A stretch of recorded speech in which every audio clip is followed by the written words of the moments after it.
Isn't it nice to feel like the best sex we've ever had is in front of us? The highest level of our relationship is in front of us and not behind us. I mean, that is like something that's worth fighting for. That's something that's exciting.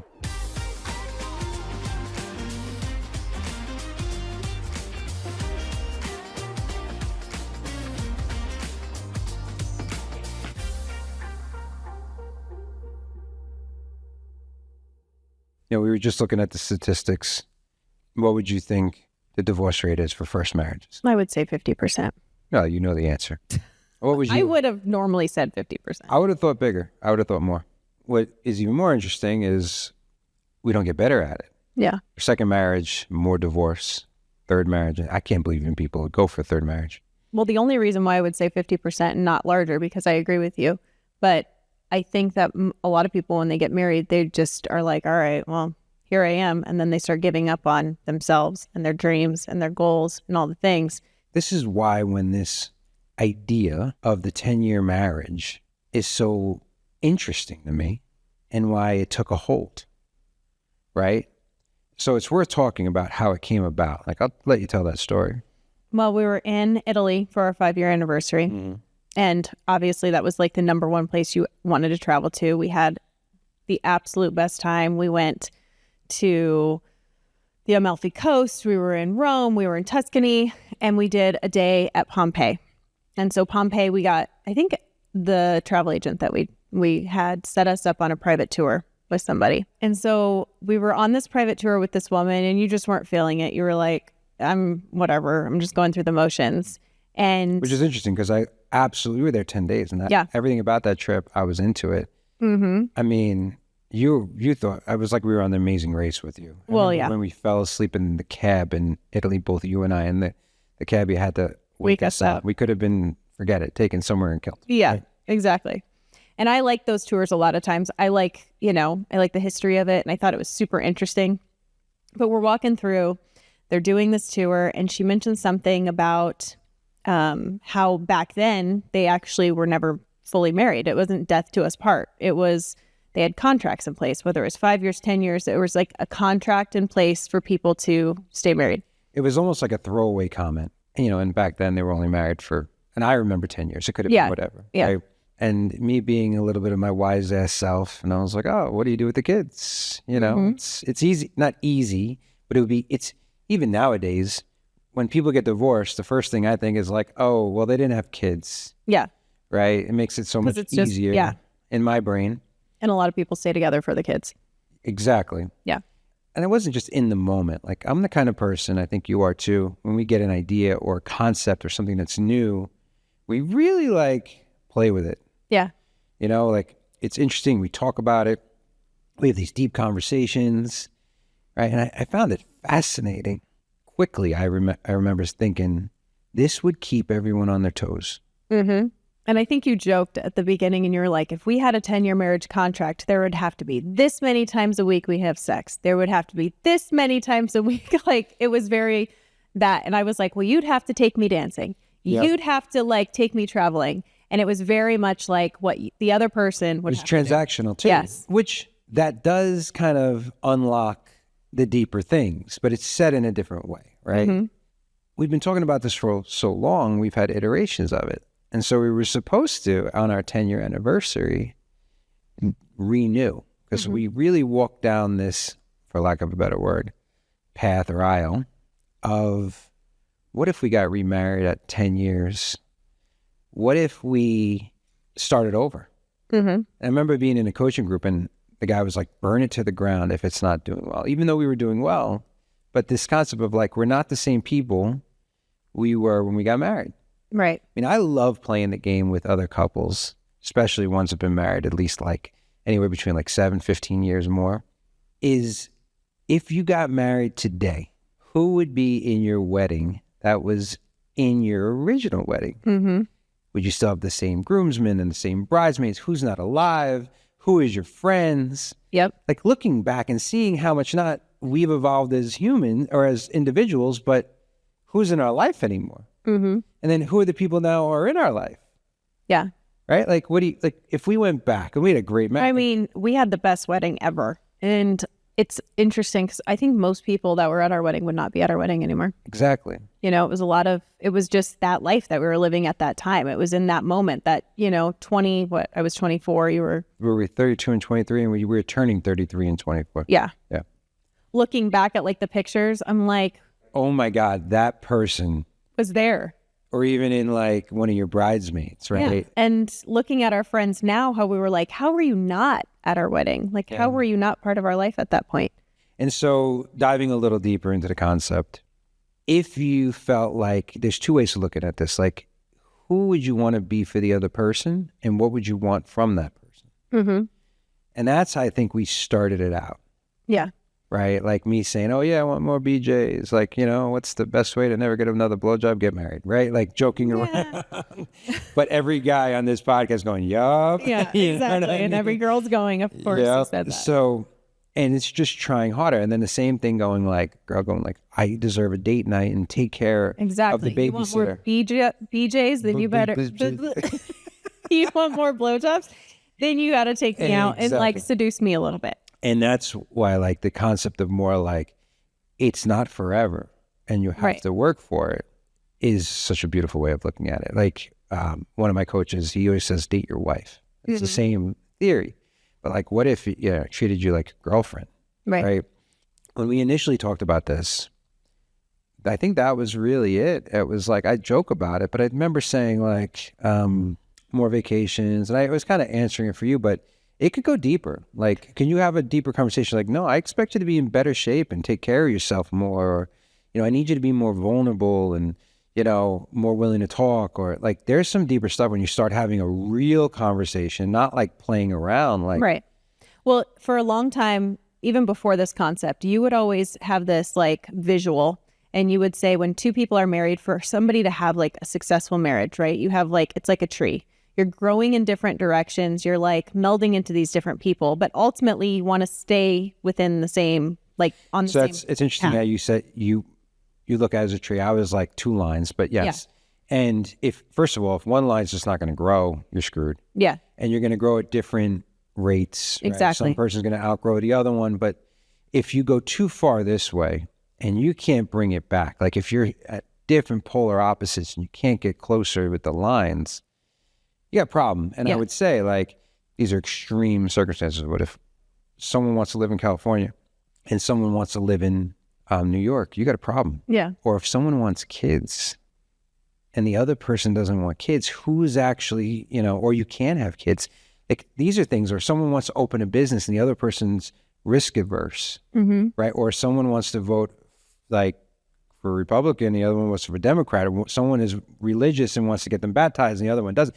Like it can, like you have to have some kind of alignment and growth trajectory that meets. Totally. There are some things that I don't see how people could get past unless their roots are strong.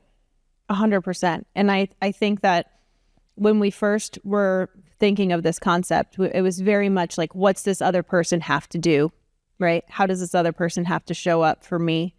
And I always go back to the Tony Robbins. Remember when Tony Robbins, we were at Date with Destiny, and he was talking about how if you think a relationship is 50-50, then it's never going to work. He's like, you have to be willing to give 100% and not expect anything in return, and put it all on the line for that other person to either want to continue or step out, right? And you're going to have to want to do that over and over again. Yeah. You see, and that's the other thing. Like who we are at year one versus year 10 is completely different. So if I have to grow into the person that not only I like, but you like. Yeah. Because we're growing rapidly. So we're both not going to be the same people, different versions of us than we are at year 1 and year 10. So take a look at the person after year 10. First of all, to an extent, you're almost unrecognizable to yourself. Right. Well, hopefully. And then you're looking across at another human being your partner going, they're unrecognizable. Right. So if you're not continually choosing that person over and over and over again, then it's like you're just going through the motions and you're almost trapped because you're doing it for the kids. or you're doing it for the money, or you're doing it for the comfort. And like, I think that's where people start getting stagnant. Yeah. And they're there for the wrong reason. Like, I think we have a very unique relationship. We have an agreement that if either one of us is doing it for the kids, we both rather have the other one divorce us. Right. Right? 100%. Do you think that has anything to do with the fact that we both come from divorced parents? Maybe. I believe that my parents probably stayed together longer than they should have because of us. Yeah. And so I think it has a little bit to do with that, but I think that you and I are very much about living in truth, and that if we didn't have a connection, and when we feel not connected, we're willing to have that uncomfortable conversation and talk about it and find ways to reconnect. And I feel like if we were just staying together for the kids, I feel like it wouldn't be in alignment with everything that we're about. What we do agree on is that we want to continually choose each other. That when it's, I want you and I don't need you, that is the energy that I feel most comfortable with when I am all in this relationship. Because if not, then it gets really weird. Like, I wouldn't want to be like, oh my God, I better do everything that Angie wants me to do, because if not, she's not going to renew the 10-year marriage. That's needy. Yeah. Right. And so it's more of like who I have to become. Right. And I think the closest we ever got to this was as far as another iteration of you and me walking through this 10-year concept is when you said to me, what I would want you to do is deal with all your demons. Go get your health checked out 5 ways to Sunday, because I have that control and the stress and the anxiety that comes with it. And then I looked at you and said, I want you to be able to be so completely vulnerable with me. And I think we went to our truest forms of like what we not only want to see in each other, but what we want to see each other grow in. Not even just for us, but for the other human being.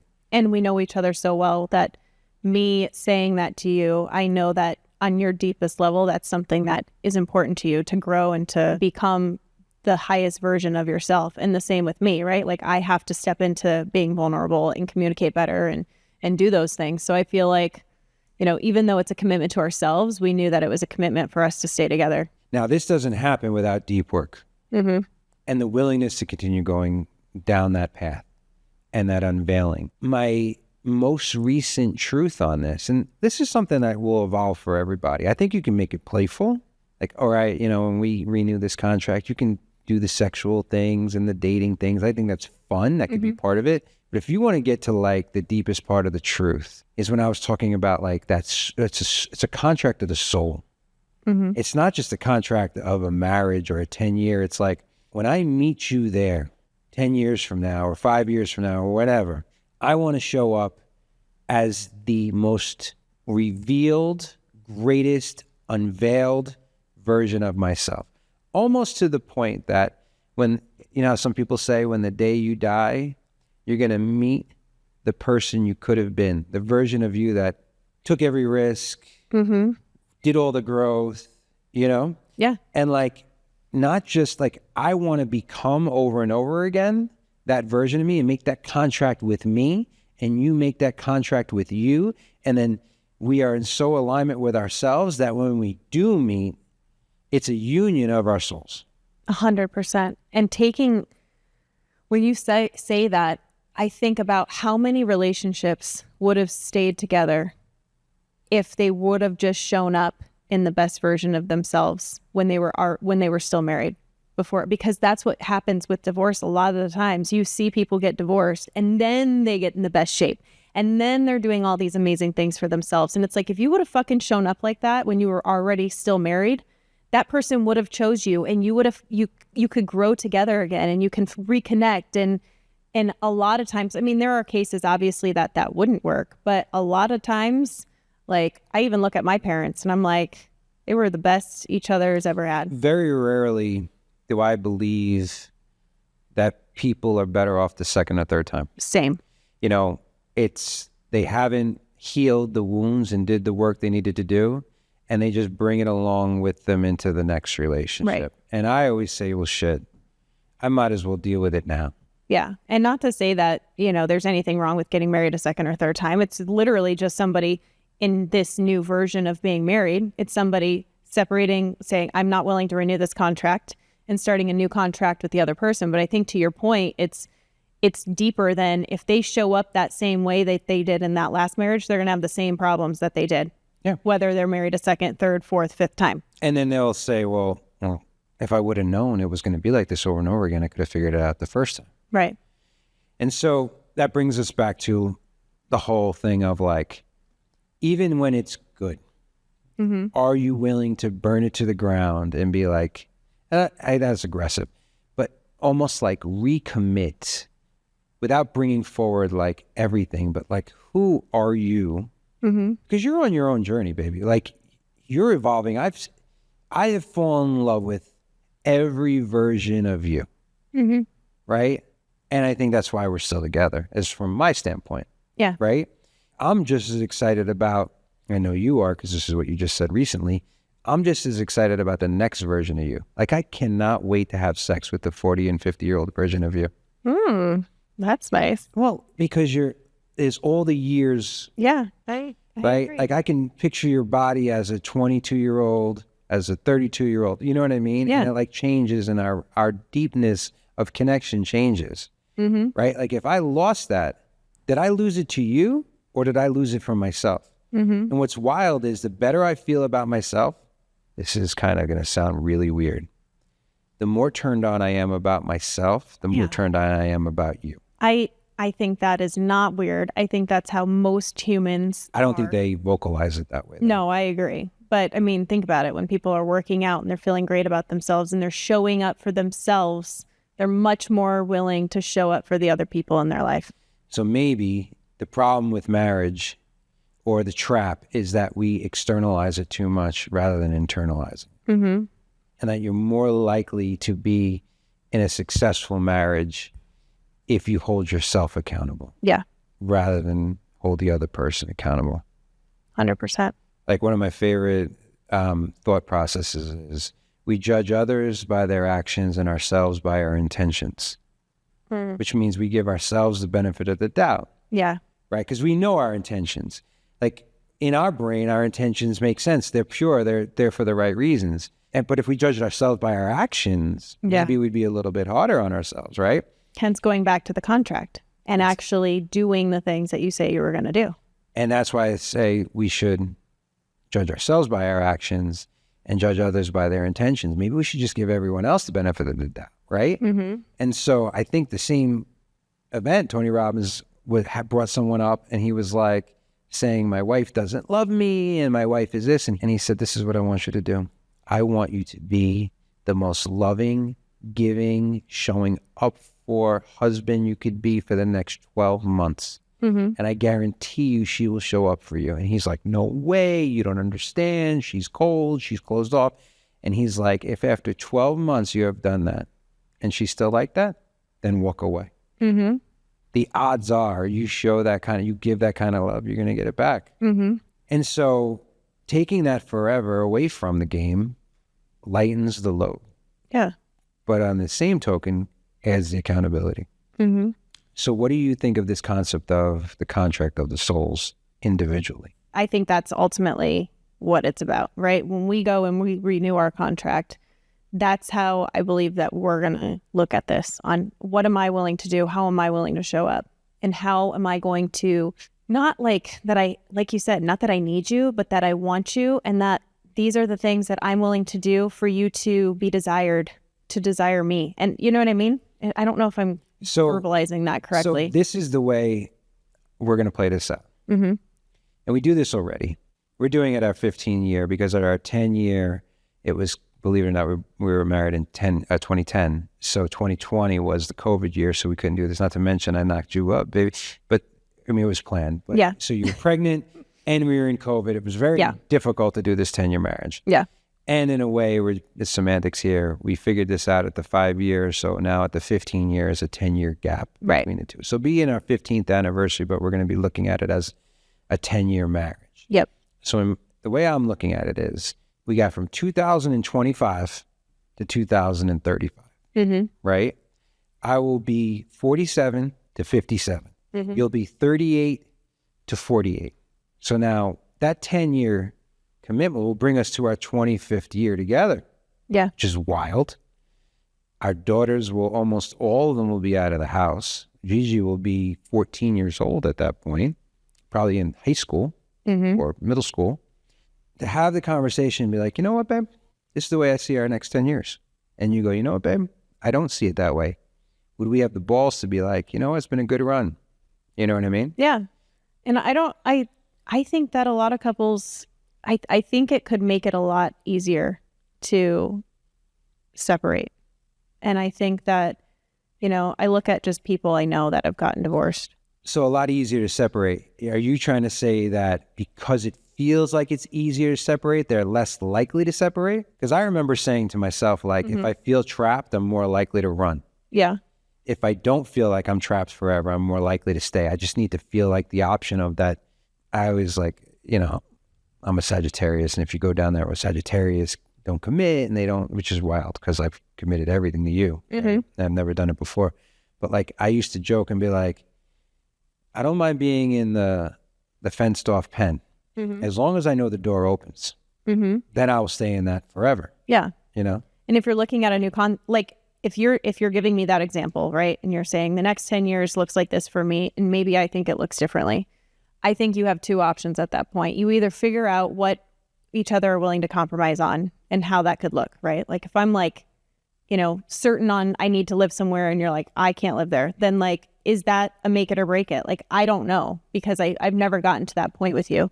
And I'd be curious to ask relationships that have kind of gone different paths, how that would have changed the dynamic of their separation or their divorce. I'll take it a step further.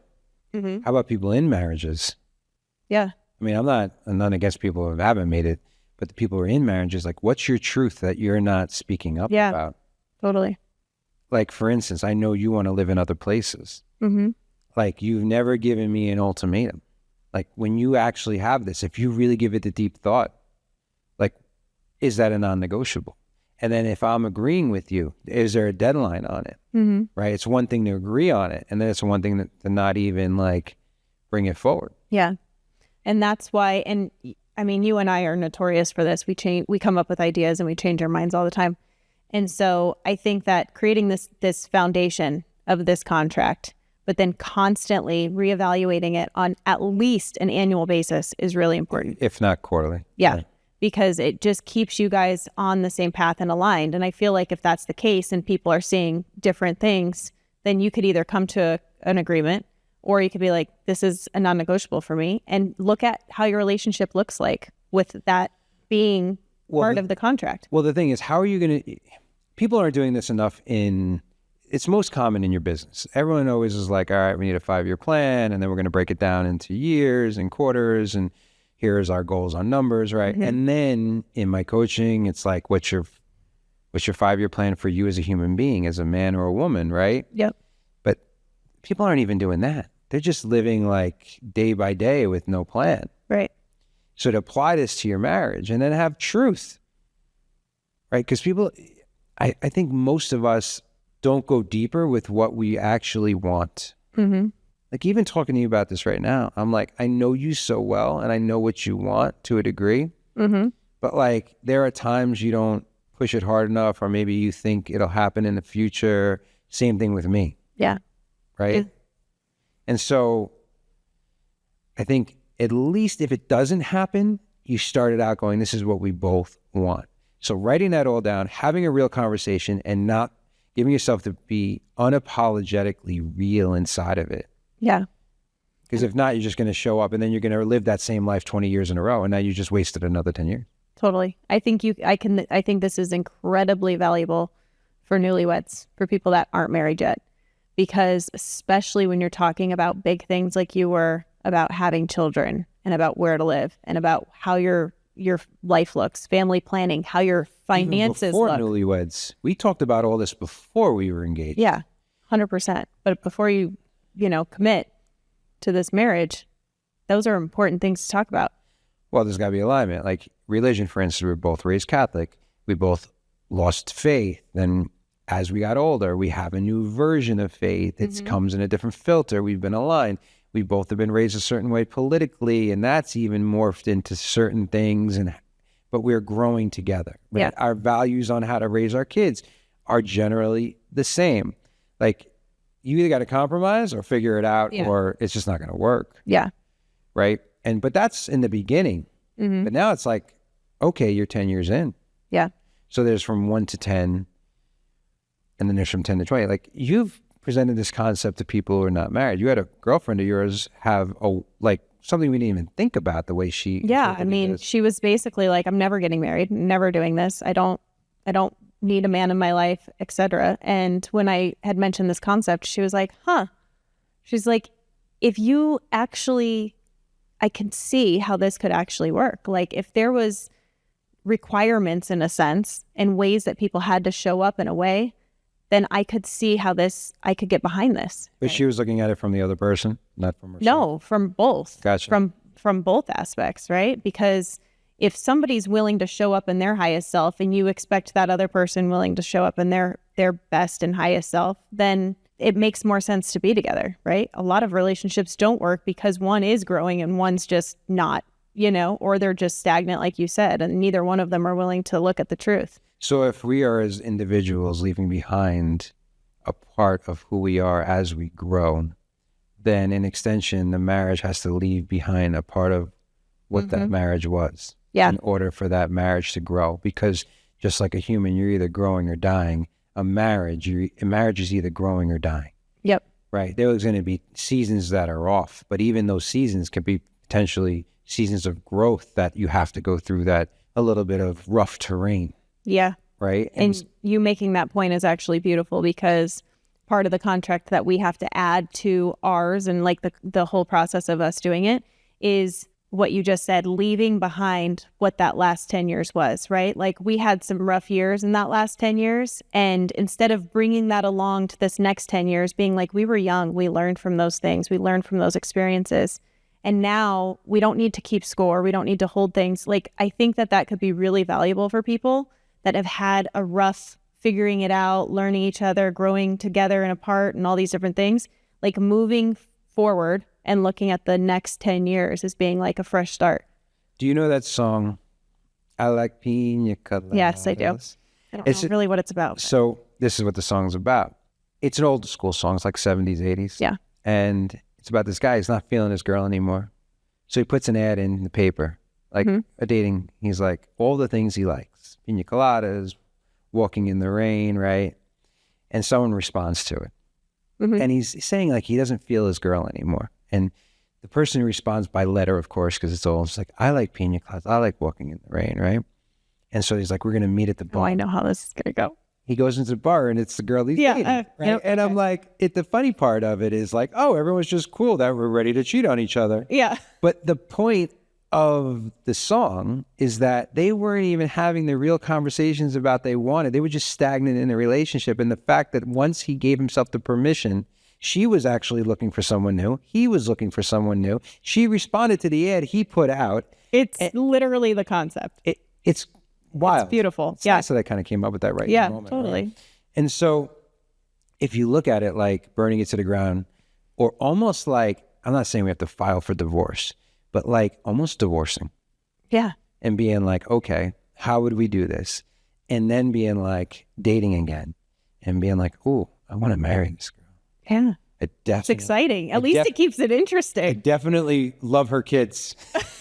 Like I could get around, I could get around these kids, right? Yeah. And so, and then going through the process, because I want to propose to you again. Yep. And a new ring, not a bigger and better ring, but a ring to signify who we are now. Yeah. And a new wedding, not a renewal of vows, all new. This is a new marriage, right? And some things like, it warms my heart that my 73-year-old at the time dad will be my best man again. Yeah. And my dad will get to walk me down the aisle again. And the biggest thing is our kids will be experiencing us getting married again. Yes.